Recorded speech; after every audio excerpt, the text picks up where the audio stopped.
चाहिए। दुनिया आज चांद पर पहुंच गई, हम पटाखों में उलझे हुए हैं, आतिशबाजी में उलझे हुए हैं। लोग चांद और सूरज पे पहुंचने की प्लानिंग कर रही है, हम कहाँ ढोल बाजे डीजे में।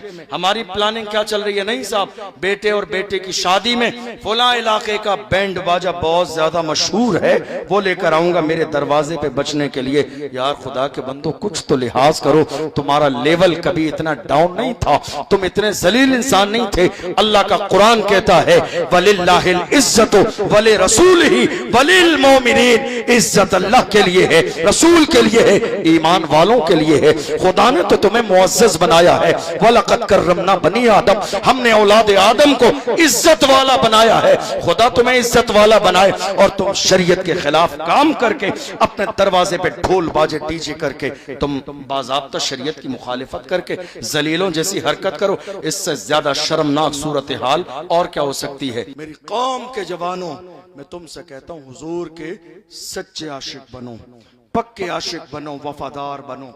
1 से 1.5 साल पहले की बात है, एक मसला आया। एक आखिरी बात सुन लीजिए, चलिए।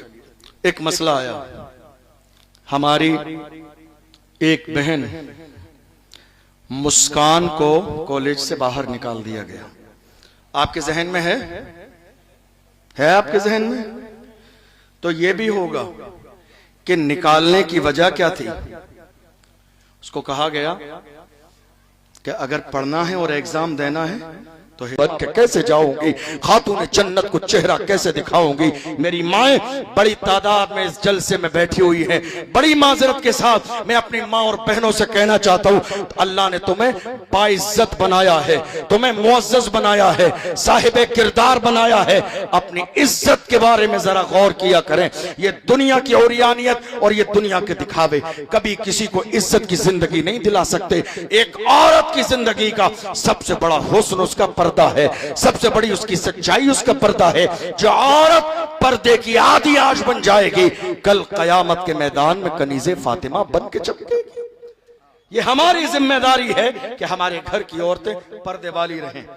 बात ये हुई, मुस्कान ने कहा नहीं, छोड़ना गवारा है लेकिन पर्दा नहीं। आपको मालूम ये मसला कई दिन चला। मेरी कौम के लोगों के सर उस वक्त पूरे मुल्क में शर्म से झुक गए। आप कहेंगे क्यों? क्योंकि हमारे पास कोई ऐसा कॉलेज नहीं था जिसको हम बदल बना के पेश करते और कहते मुस्कान पर्दे वाला कॉलेज फला जगह है, आप आइए। उस जमाने में मेरी कौम ने यह नारा लगाया, 1 साल नहीं गुजरेगी, हम हर शहर के अंदर एक स्कूल बना देंगे, कॉलेज बनाएंगे बेटियों के लिए। 1.5 साल गुजर गई, कुछ बना? 1.5 साल का जमाना गुजर गया, कुछ बना? मैंने कुरान की आयत पढ़ी थी, इन्नल्लाह ला युगय्यिरु मा बिक़ौमिन हत्ता युगय्यिरु मा बिअनफुसिहिम। खुदा ने आज तक उस कौम की हालत नहीं बदली, न हो एहसास जिनको अपनी हालत खुद बदलने का।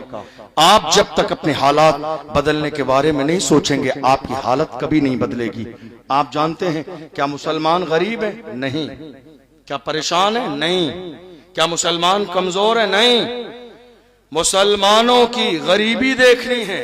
उलमा बैठे तो जुमे के दिन देखिए, जब मस्जिद का गल्ला सामने से गुजरे, गल्ला लेने वाले कुछ लोग तो शरीफ होते हैं तो वो सीधे फौरन गुजर जाते हैं, कोई डाले ना डाले।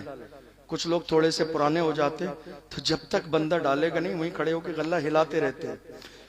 हमारी कौम की गरीबी, जुमे के दिन मस्जिद में देख लीजिए, 5 बंदे गुजरते हैं तब जाके कोई 5 या 10 का नोट डालता है। 5-10 बंदे गुजर जाने के बाद, समझ रहे हैं? और इस कौम की मालदारी देखिए, शादी आ जाने पर ये ढोल, ये बाजे, ये डीजे, ये नाच, ये गाने, ये आतिशबाजी, ये शोर शराबे, हंगामे। खुदा के बंदो, कुछ तो शर्म होनी चाहिए, कुछ तो लिहाज होना चाहिए। दुनिया आज चांद पर पहुंच गई, हम पटाखों में उलझे हुए हैं, आतिशबाजी में उलझे हुए हैं। लोग चांद और सूरज पे पहुंचने की प्लानिंग कर रही है, हम कहूं ढोल बाजे डीजे में।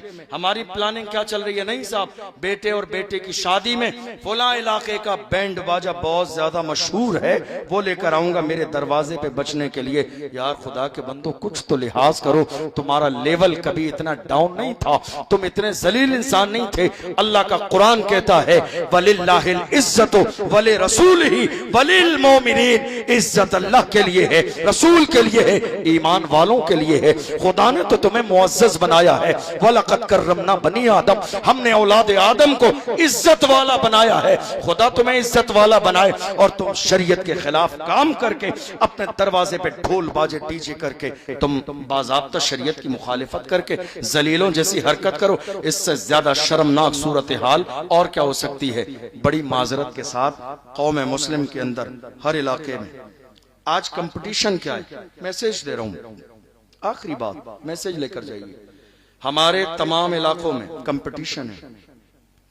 एक जलसा हुआ तो उसी इलाके के नौजवानों की दूसरी कमेटी अब मुकाबले के तौर पर कोशिश करेगी कि अब हम इससे बड़ा जलसा करेंगे, चाहे खर्चा इससे डबल हो जाए। 11वीं शरीफ की नियाज में इन्होंने 20 देगे बनाई लंगर के लिए, तो हमारी 50 देगे बनेंगी लंगर खिलाने के लिए। हमारे यहां ये कंपटीशन। बड़ी माजरत के साथ, जिंदगी में कब तक लंगर पर कंपटीशन होगा? एजुकेशन पे कंपटीशन नहीं करेंगे, कॉलेज की बात नहीं करेंगे, हर चीज की कमेटी है आपके यहां। चादर की कमेटी, लंगर की कमेटी, दरूद की कमेटी, जलसे की कमेटी, मीलाद की, जुलूस की, तमाम चीजों की कमेटी है। अफसोस कि पूरी कौम के अंदर एक एजुकेशन कमेटी नहीं है। आप मुझे नहीं बता सकते, मैं रोजाना अलग अलग शहरों में जलसे में जाता हूं, लोगों से पूछता हूं तुम्हारे पूरे शहर में एजुकेशन कमेटी है? आज तक एक एजुकेशन कमेटी नहीं, एक एजुकेशन कमेटी आज तक नहीं मिली। लंगर कमेटी है, हाँ, जलसे की कमेटी, हाँ, 4 है, जुलूस की कमेटी 10 है, चादर की कमेटी 20 है, कव्वाली की कमेटी 50 है, एजुकेशन कमेटी किसी की जबान पर एक जुमला नहीं। याद रखिएगा, लंगर खाने से हालात नहीं बदलेंगे। बहुत जमाना गुजर गया हमें चादर का जुलूस निकालते और लंगर करते हुए। मैं मना नहीं कर रहा हूं, ये काम कीजिए, मगर जितना मसल के आला हजरत में जायज है उस मिकदार के मुताबिक कीजिए, कोई हरज नहीं है। लेकिन मौजूदा दौर एजुकेशन का दौर है, मौजूदा दौर तालीम का दौर है। आपको शायद ये बात मालूम होगी, सोशल मीडिया का दौर है। 2-4 साल के जमाने में हमारी कई लाख बेटियां मुर्तद हो गई हैं। उलमा जानते हैं इस बात को, आप में से कुछ लोग जानते होंगे। कई लाख बेटियां हमारी मुर्तद हो चुकी हैं। मुर्तद का मतलब होता है इस्लाम छोड़ चुकी हैं। जानते हैं किस वजह से? मिक्स एजुकेशन की वजह से, मर्दों के साथ पढ़ने की, लड़कों के साथ पढ़ने की वजह से, जिसमें कुछ बेटियों का हिस्सा वो भी है जिनकी गरीबी की वजह से उनके दरवाजे पर कोई रिश्ता मांगने नहीं गया कि जहेज न मिले। कितनी बेटियां हमारी खुदकुशी कर चुकी हैं, कितनी बेटियों ने बाज़ाब्ता जहर खा लिया, कितनी बेटियों ने लाइट के तार पकड़ लिए, कितनी बेटियों ने जाके समंदर में छलांग लगा दी, कितनी बेटियों ने अपने ऊपर पेट्रोल डालकर अपने आप को खाक कर दिया। जब उनके घर वालों से पूछा गया तो पता चला